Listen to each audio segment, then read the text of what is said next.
What's up guys and welcome to my Gilgamesh build guide. In this video I'm taking you over everything you do need to know, including a kit overview, Lightcone recommendations, relic sets and planar ornaments, and then the main set and substat goals for Gilgamesh's relics. His basic attack is a generic, it does lightning damage based off his attack to a designated enemy. His skill gives him King's Acknowledgement, which allows him to ignore 30% defense for 3 turns, does 280% of Gilgamesh's attack as lightning damage to the main target, and to adjacent targets 140% of his attack as lightning damage. His ultimate does 400% attack as lightning damage to all enemies, then does 10 additional hits, each doing 100% attack as lightning damage to a random enemy. His talent gives Gilgamesh King's Burden when an ally uses ultimate, giving him a 40% damage increase for ult damage for 3 turns, and Gilgamesh initially will use basic attack at the start of this unit's turn. Another ally acting will give Gilgamesh 1 interest. Each interest point will give Gilgamesh 10% speed. For the first time reaching 10 interests, Gilgamesh will enter the interest peak state for the rest of the battle, where he can only use skill, and using his skill will reset all interest stacks. His joint attack with Saber gives it 1 attack tally every time Gilgamesh or Saber attacks. After any attack, once reaching 8 attack tally, they'll launch a joint attack that does 400% of Gilgamesh's attack as lightning damage to all enemies, and 600% of Saber's attack as wind damage to all enemies. Gilgamesh will get 3 interest, while Saber restores 120 energy, and Saber's next ultimate will do 200% of the original damage, and the attack tally will reset after the joint follow-up attack. His technique creates a special dimension. Enemies in it will gain King's permission and stop taking actions. Attacking an affected enemy starts combat by doing 200% of Gilgamesh's attack as lightning damage to all enemies and gain 3 interest. For his bonus traces, his A2 gives Gilgamesh 2 interest when using ultimate, and also gives Gilgamesh 2 additional interest when an ally uses ultimate. Also, Gilgamesh will regenerate energy equal to 30% of the energy that they consumed. His A4 increases Gilgamesh's crit damage for every 1 point of interest gained, increasing by 25%, stacking up to 6 times. His A6 gives everyone 20% attack and 20% crit damage while Gilgamesh is on the field, and if an ally has over 140 max energy, they will gain an additional 1% attack and 1% crit damage per excess energy, with a maximum of 100% attack and crit damage. For his Eidolons, his E1 makes the King's Acknowledgement defense ignoring effect apply to the team, and now will also increase Gilgamesh's attack by 60%, and Gilgamesh also will regenerate 40 fixed energy when using a skill. His E2 gives Gilgamesh 5 interest when entering battle, and also an additional 5 when using ultimate. The multiplier of his skill against primary target increases by 100%, and against adjacent targets increases by 50%. E4 increases his energy regen by 20%, and his E6 increases the bounce damage multiplier of Enma Elish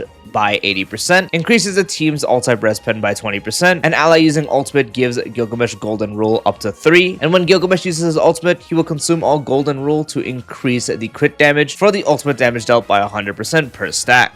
For Lightcones, overall, his best one is his signature, providing 18% attack and 10% energy regen, where using ultimate will be able to increase the ultimate damage dealt by 0.2% for every 1 energy consumed with a max of 72%, where using ultimate will gain King's Entertainment for 3 turns, which will increase the team's crit damage by 24%, and effects the same type cannot stack. So while this Lightcone isn't inherently super valuable, it still is overall his best option, which actually does get more valuable the more investment you do have in him. Attack percent is nice. Unfortunately, a good amount of this effect is focused on energy regen, which for Gilgamesh is not good. This is because majority of his damage is from ultimate, so you'd think energy regen to get closer to it is good. However, all his energy regen, or the energy he gains throughout the battle, is really just fixed energy. From the ultimate of other allies giving him energy from his trace, if you have his E1, that's also fixed energy. A lot of it is fixed. The energy regen is not necessarily useful. But 72% damage percent is going to be good for his ultimate, which is practically like his entire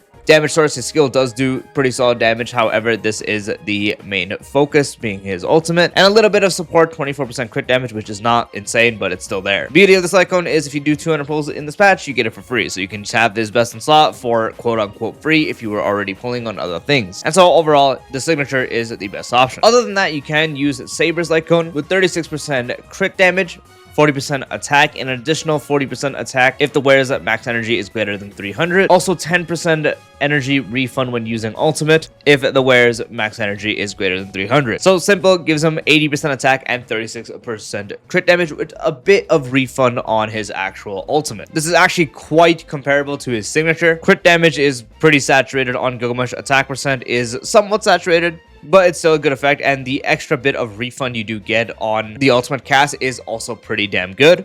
It's not a lot, but it still is definitely something to help you get closer to ultimate. With the higher requirement he does have, it is something that is in fact there. So this would be the other option you would use if you have a spare one sitting around. Other than that, you can use Aeon as a free-to-play option. 8% attack every time the wearer attacks, stacking up to 4 times, and breaking an enemy's weakness gives the wearer an additional 12% damage percent. For 2 turns at S5, 16% per stack and 24% damage. So you can get up to a 64% increase in attack, which is pretty nice, and also an extra bit of damage dealt, although you do need to break an enemy target's weakness, which sometimes it can be a bit annoying. If you don't have this effect up, the performance of this Lightcone would of course drop. However, it's still something you can very much use and would be the best free-to-play option you have. You can also use Under the Blue Sky for 16% attack and 12% crit rate when defeating an enemy for 3 turns. S5, 32% attack and 24% crit rate. So extra attack as he scales off attack, that's going to be a benefit, and the crit rate when you do defeat an enemy can be really good for his build. It can help you focus on other stats, help you hit the missing amount you probably have under your current build.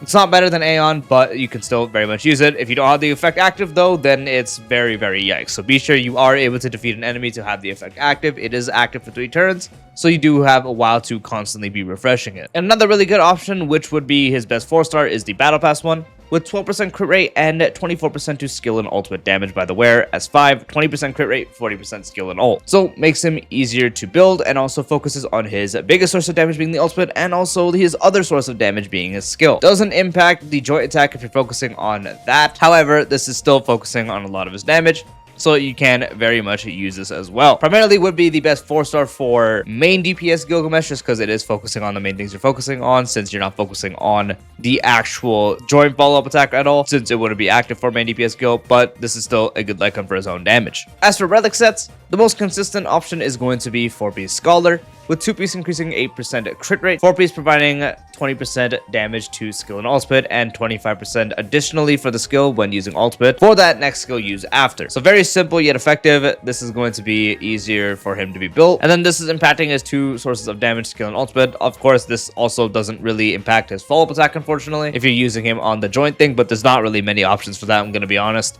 Most of it comes from Saber's damage anyways, as the focus on that team is Saber's damage, so you're trying to get the best out of Gilgamesh here anyways. Unfortunately, there isn't a reverse where it focuses on ultimate damage, but the next skill you're doing is going to do more damage, and his skill does do damage. So the most consistent, easy to get, and also efficient to farm option would be Scholar. Although in cases that Genius set 4-piece also can be the best overall, for the 4-piece providing up to 20% defense ignore, 10% always, and 20% total if they are weak to quantum weakness. Of course, if they're not weak to quantum weakness, the effect would drop. This is mainly on the teams where you don't have full 100%, and this is pushing you to like 80%, 90%, so on and so forth. You wouldn't do this if you're running him on the Blade Veil team, Blade and Asheville, since on that team he would have a perfect 100%. But on like the Artoria teams, which is Saber, by the way, on those teams you wouldn't always be getting to it, so in that case this would be a good increase depending on the amount you're getting and then the other slots and such. But yeah, even on the main DPS teams, if you're running a combination where he doesn't necessarily have 100%, maybe you're pushing him to around 60% to 70%, and this would push him to 80%, 90%,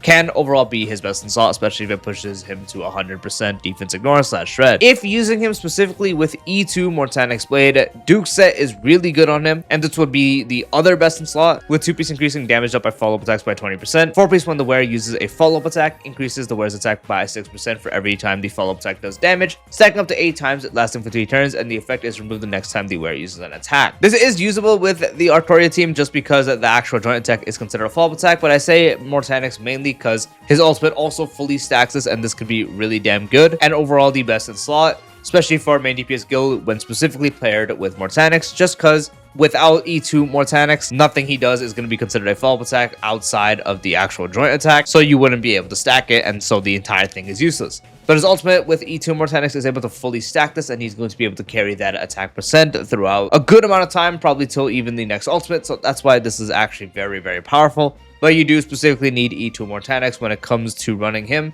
as a main DPS, otherwise it would not work. Since you don't build speed on him, you can use Poet for the 4-piece giving up to 32% crit rate. With the decrease it does provide, it is able to give you the full 32%, and this helps you allocate a ton of attack percent and crit damage on his build, so you can focus a lot more on that. This is overall worse than all the other options, but is still very much an option you can use. For planar ornaments, the only one you really want to use is the Cosmic Life. which would enter combat if the wearer's max energy is greater than or equal to 200. Every 1 excess point increases the wearer's damage dealt by 0.2% up to a max of 32%. Gilgamesh has exactly the amount needed for the full effect, being 360, so you just get a 32% to all damage. And so it's very consistent. It's going to be active for the entire battle from the moment you enter. So this is really the best option you can use and the most consistent one, and really the only one you want to use. You can also use Salsado for the 8% crit rate and 15% increase to wearer's ultimate and follow-up damage, which for his ultimate, main source of damage, follow-up attack would only apply if you're using him with Saber. Also, if you're running him with E2 Mortanics, you can also run the Durin set, which any character on the team using a follow-up attack gives the wearer stack of merit, stack them to 5 times, with each stack increasing follow-up attack damage by 5%, and reaching 5 stacks increases the wearer's crit damage by 25%.